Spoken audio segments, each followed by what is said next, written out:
नंद बाबा को याद आई कि मैंने अभी कंस का वार्षिक कर नहीं दिया है, टैक्स। तो घर की जो व्यवस्था है गोपियों और ग्वाल वालों को सौंप दी और अपने आप मथुरा चले गए कंस का टैक्स देने के लिए, कर देने के लिए। जब वसुदेव जी ने सुना कि नंद बाबा यहाँ आ रहे हैं, भैया नंद यहाँ आ रहे हैं, उनको लोग नंद बाबा ही कहते थे। गांव में होते ना, किसी के रिश्ते बहुत ऊपर होते हैं, बच्चा छोटा छोटा है और लोग उसको बोलते दादा, बड़े बड़े लोग भी दादा, चाचा। तो ऐसे नंद बाबा भी हैं, तो सब बाबा बाबा कहकर उनको पुकारते हैं। नंद बाबा मथुरा गए। वसुदेव ने जब सुना तो सोचा उनसे मिला जाए, आगे बढ़े। नंद जी से मुलाकात हुई। नंद बाबा का हाथ पकड़ करके अपने हृदय से लगाया और कहा, भैया नंद, जब से मैंने सुना है कि इस वृद्धावस्था में आपके घर में संतान ने जन्म लिया है, हमें बहुत खुशी हुई है। लेकिन आप कैसे मित्र हो? आपने अपने पुत्र की सूचना हमें भी नहीं दी। तो नंद बाबा कहते हैं, भैया वसुदेव, मेरा छोरा जरूर हुआ है, पर जब मैंने सुना कि कंस ने आपके सारे पुत्रों को कारागार में मार दिया, मेरी हिम्मत नहीं हुई कि मैं अपने पुत्र के होने की सूचना आपको दूं। वसुदेव जी के हृदय में पुत्र वियोग है और वो नंद बाबा की खुशी में सम्मिलित हो रहे हैं। नंद बाबा के हृदय में पुत्र प्राप्ति की खुशी है और वो वसुदेव जी के वियोग में सम्मिलित हो रहे हैं। यही मित्रता है, इसी को मित्रता कहते हैं। निज दुख गिरी समराज करी जाना, मित्रक दुख राज में समाना। जेन मित्र दुख होय दुखारी, तिनहि बिलोकत पातक भारी। मित्र को चाहिए कि अपने मित्र का दुख कण बराबर भी हो, उसे पहाड़ जैसा समझ करके, बड़ा समझ करके उसका निदान करना चाहिए। और अपना दुख पहाड़ जैसा भी हो, वो अपने मित्र को नहीं बताना चाहिए। यही सच्चा मित्र है। लेकिन आजकल ऐसे मित्र मिलने दुर्लभ है। दोनों ने एक दूसरे के सुख दुख की चर्चा की, पर वसुदेव जी को तो अपने छोरे की चिंता है। वहां ब्रज में लड़के को छोरा ही बोलते हैं। अधिक कई जगह सुना में लड़के को छोरा बोलते हैं और कहीं गाली भी मानते हैं, लेकिन ये ब्रज की भाषा है, तो वहां लड़के को छोरा बोलते हैं। तो वसुदेव जी को अपने छोरे की चिंता है कि मैंने तो इन्हें वहां रख कर आया हूं कि वो रखवाली करेंगे और ये यहाँ है। कहा, भैया नंद, मैं देख रहा हूं कि आजकल आपकी ग्रह ठीक नहीं चल रही है। न यस्थियं बहुतितं सन्त्य उत्पातश्च गोकुले। नंद भैया, आपको ज्यादा देर यहाँ नहीं रुकना चाहिए। कंस आजकल बहुत उत्पात मचा रहा है, इसलिए आप अपने गोकुल चले जाओ। हे राजा परीक्षित, नंद बाबा मथुरा से गोकुल की ओर चलने लगे।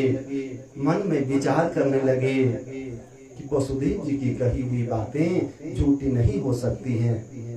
अपनी माला निकाली और जप करते हुए जा रहे हैं, हे नारायण मेरे लाला की रक्षा करना, हे नारायण मेरे लाला की रक्षा करना। आज भगवान नारायण के नाम से भगवान की ही रक्षा की बात की जा रही है। नंद बाबा के जाते जाते कंस ने पूतना नाम की राक्षसी को आज्ञा दी कि आप अपनी माया से सुंदर रूप बना करके अपने स्तनों में कालकूट विष भर करके गोकुल में जाओ और वहां जितने भी छोटे छोटे बच्चे दिखें उन सबको जहर पिला करके मार दो। जो पूतना को आदेश मिला, उसने इतना सुंदर रूप बना दिया कि उसके रूप को देख करके देवता भी आश्चर्यचकित रह गए। राक्षसी थी।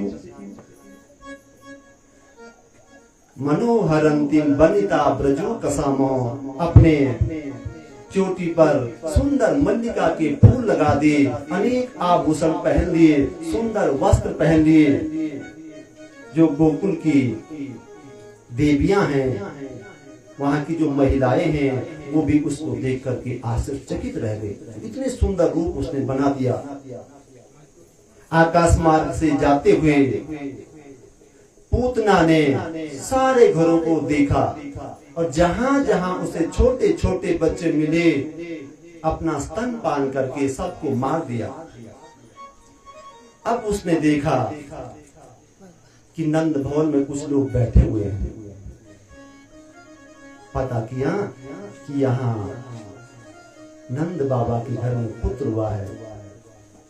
नंद भवन में गई और कहा, यशोदा बहन बधाई हो। जब मैंने सुना कि आपका इस बुढ़ापे में पुत्र हुआ, मैं बहुत प्रसन्न हुई।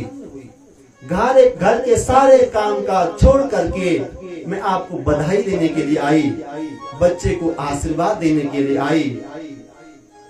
यशोदा मैया ने सोचा, ये मेरी कौन सी बहन है, इसे तो मैंने आज तक देखा भी नहीं है। लेकिन जब बधाई दे रही है, सुना होगा इसने इसका पुत्र हुआ, आ गई होगी। अब ऐसे कैसे पूछो कि आप कौन हो? हम किसी को बधाई दें और वो हमें पूछे भाई साहब आप कौन हो, तो हमें अच्छा लगेगा बुरा? एक तो हम इसे बधाई दे रहे, हमें पहचान नहीं रहा।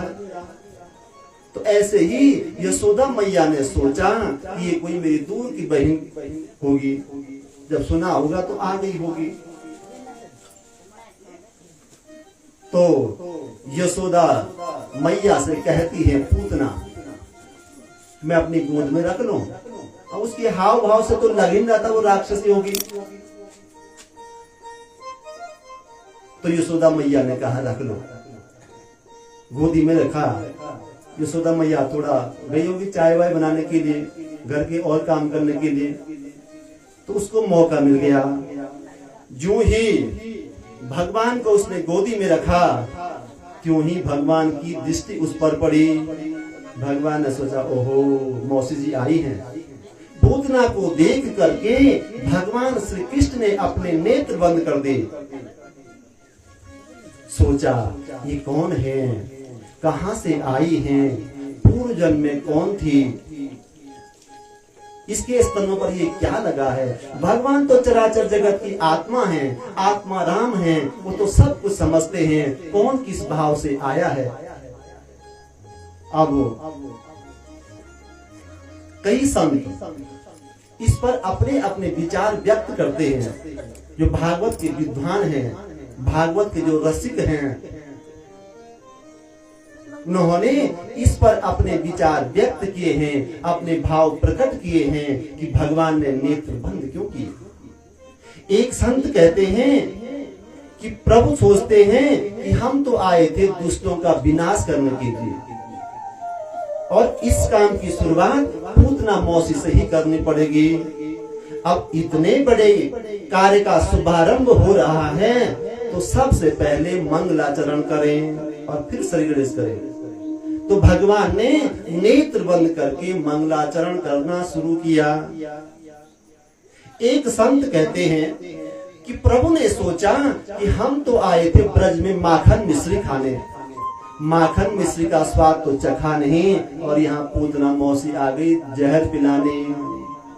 अब जहर पीने का काम तो मेरे भगवान भोलेनाथ का है, उनको इस चीज का अभ्यास है। तो भगवान ने भोलेनाथ का ध्यान किया नेत्र बंद करके। एक संत कहते हैं कि भगवान के जो दोनों नेत्र हैं वो चंद्रलोक और सूर्यलोक हैं। जो भगवान के हाथों मरेगा वो परम पद प्राप्त करेगा। तो मानो सूर्य और चंद्र लोक में अपने दरवाजे बंद कर दिए कि प्रभु इस दुष्ट को आपको जहां भेजना है वहां भेजो, हम तो इसे अपने लोक में घुसने नहीं देंगे। इसलिए भगवान ने नेत्र बंद कर दिए।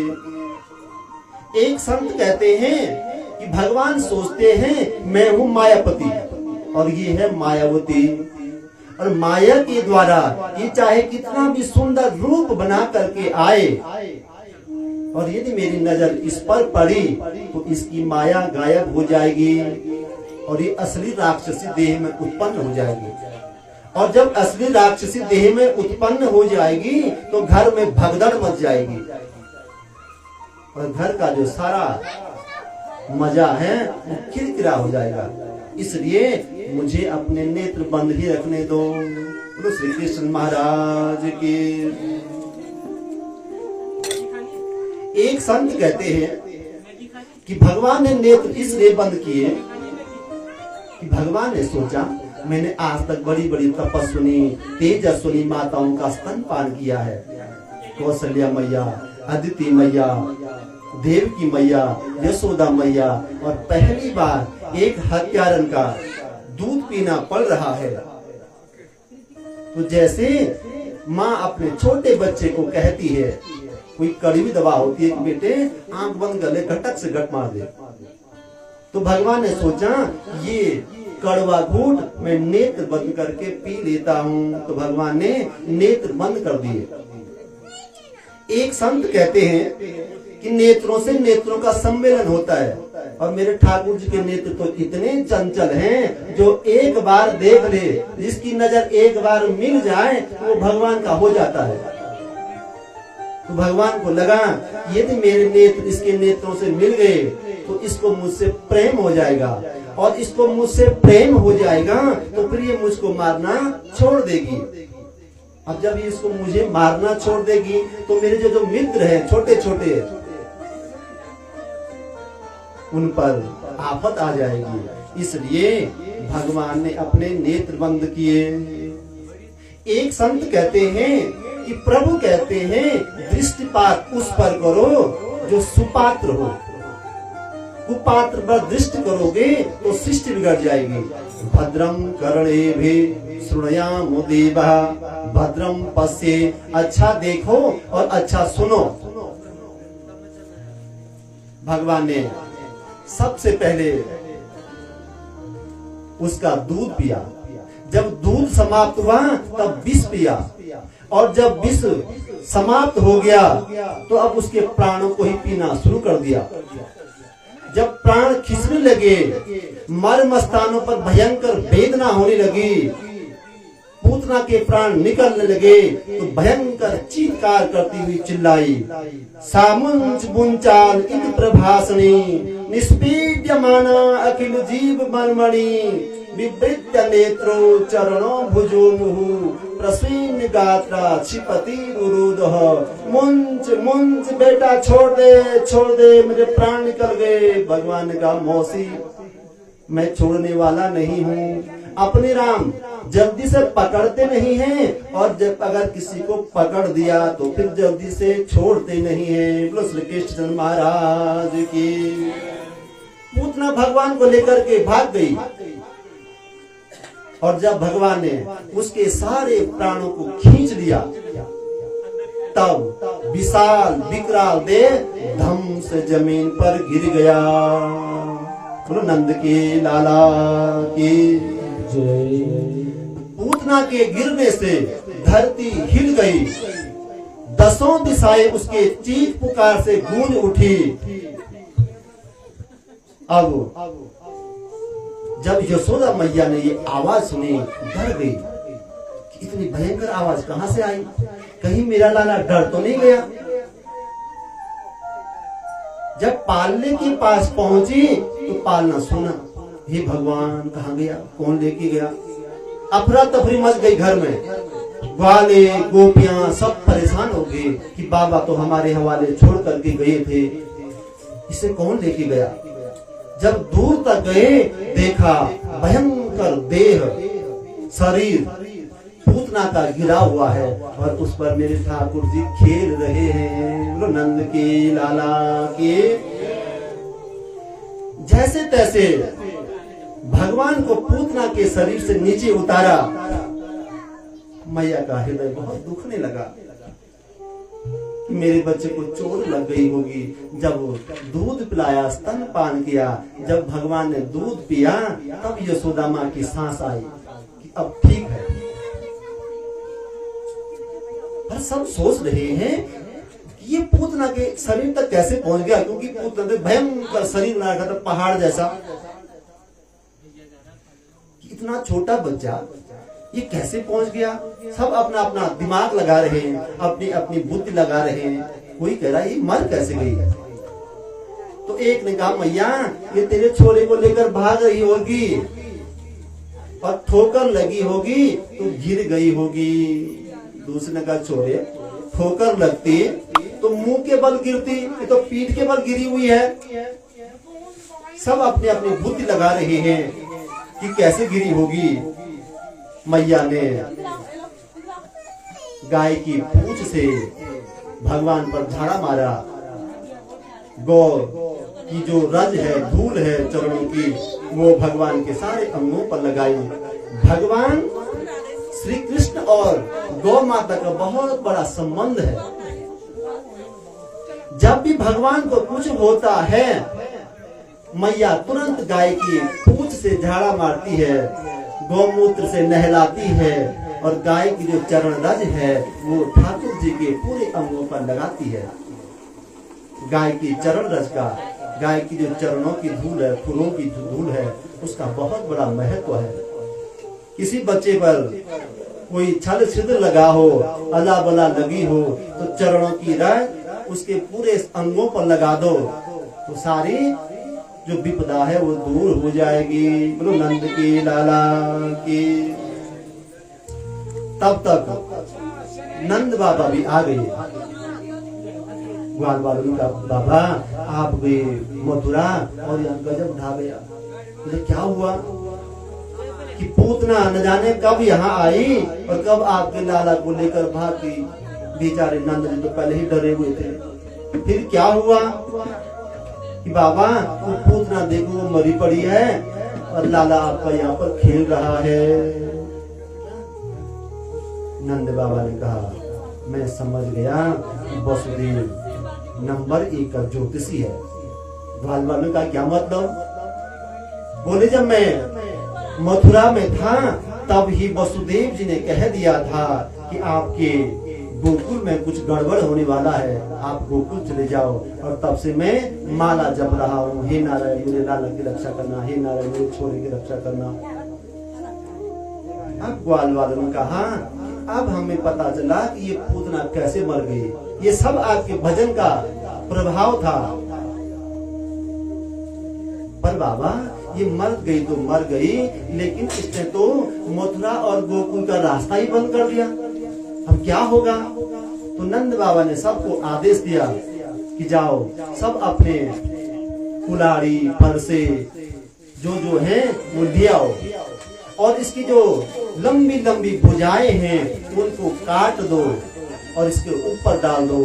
जितने पेड़ जितने वृक्ष टूटे हुए हैं इसके ऊपर डाल करके आग लगा दो।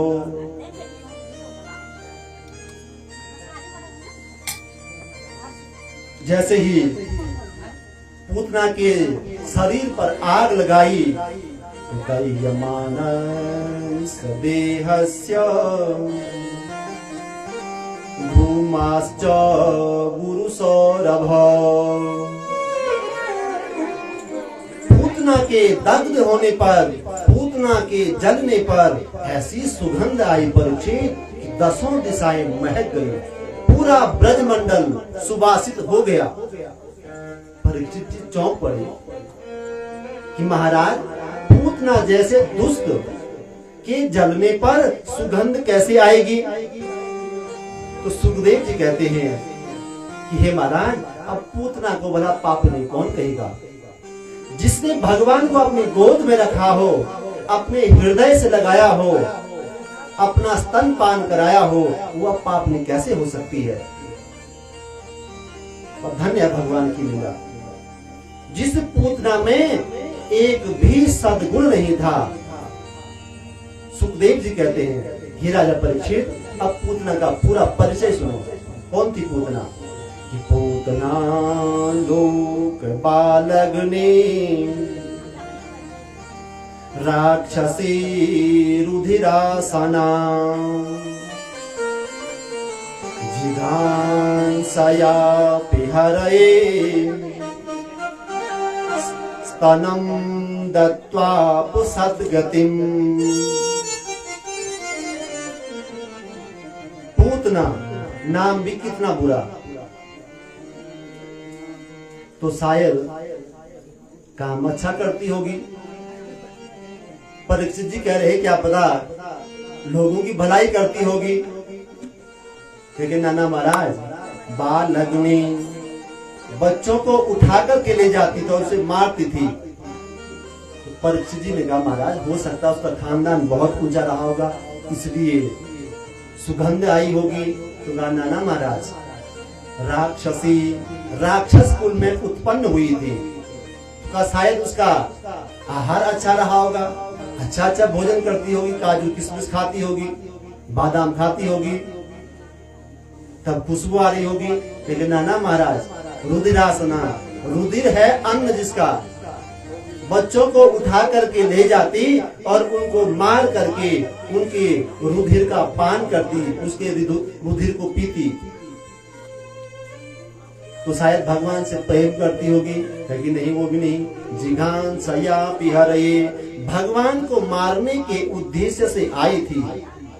पर धन्य है भगवान की लीला, जिस पूतना में एक भी सद्गुण नहीं था, पर भगवान को जब कृपा करनी होती है तो कोई न कोई गुण, कोई न कोई अच्छाई ढूंढ ही लेते हैं। भगवान ने कहा, किसने मुझे गोद में रखा है, अपने हृदय से लगाया है, अपना स्तनपान कराया है, इसलिए मैं इसे परम पद दूंगा। अहो बकीयं स्तनकालकूटम्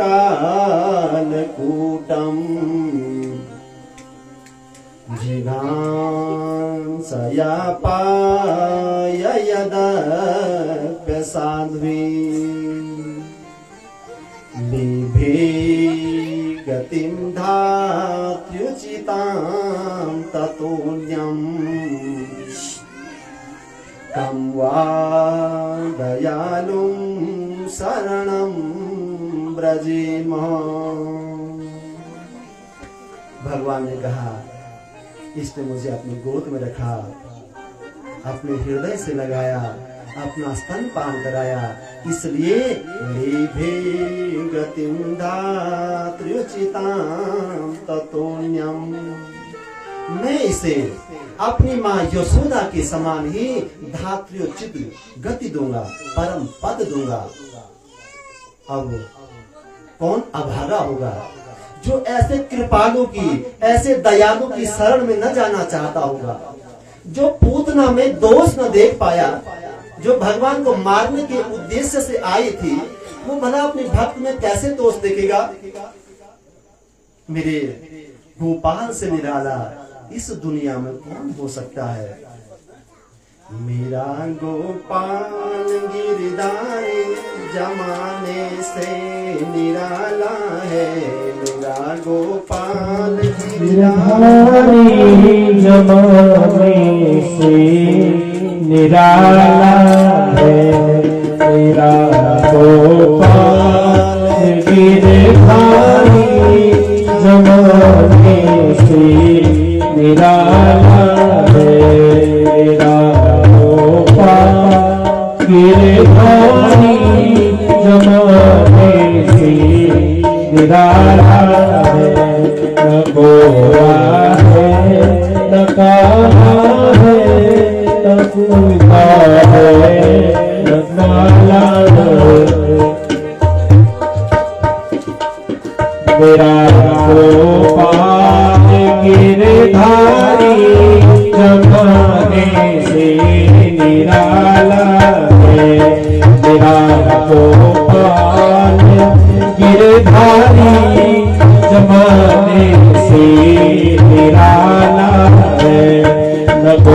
गोरा है न काला है